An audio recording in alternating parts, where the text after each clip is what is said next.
Bang video, I've been getting an increased amount of messages from Muslims. And no, they are not death threats or any kind of aggressive or insulting messages this time.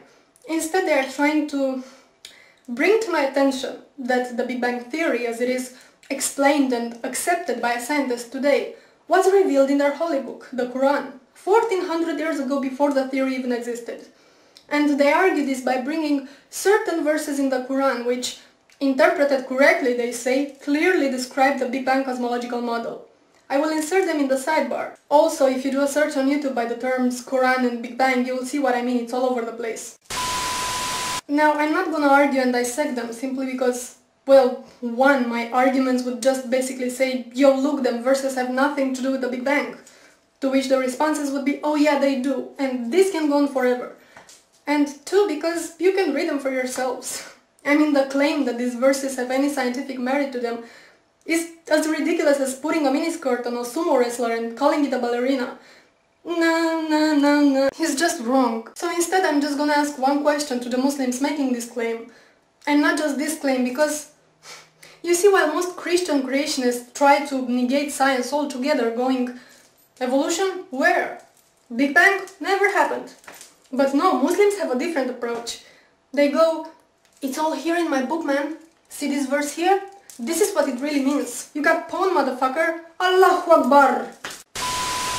So my question is this. If the Quran really predicted modern scientific theories, such as Big Bang and evolution, then why didn't you Muslims come up with those theories ages ago? If all those things were revealed in your holy book 1400 years ago, it means that you had 1400 years at your disposal to explain to us infidel fools how things really work. But you didn't, did you? It was only after the Big Bang Theory was worldwide accepted by the scientific community that you decided to claim, well, Allah said it first. And same goes with evolution. So, why? I'm just asking. You know, there's something really bugging me, and it always annoyed me on some level, but it just seems to annoy me more and more is how religious sensitive we are. And especially when it comes to Islam. I'm sure you remember when Western Standard magazine published those cartoons, those Muhammad cartoons, that all hell went loose. And the publisher of the magazine was interrogated by the Canadian Human Rights Committee because he disrespected this holy religion that doesn't even know the meaning of human rights. It's sadly ironic.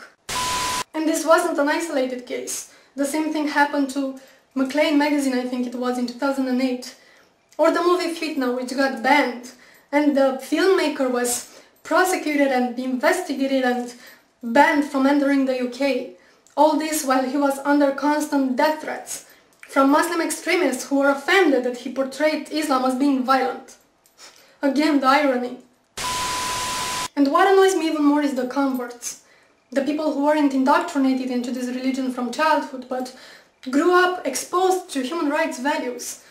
For now to convert to Islam and come preach how wonderful and sciencey and peaceful it is.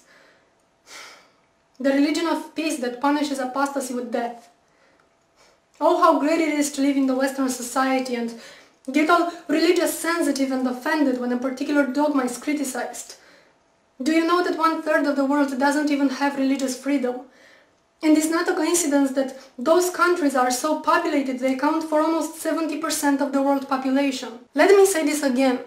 70% of the world population doesn't have religious freedom. You will have to look at the calendar and see what year it is, and ask yourself, what the fuck?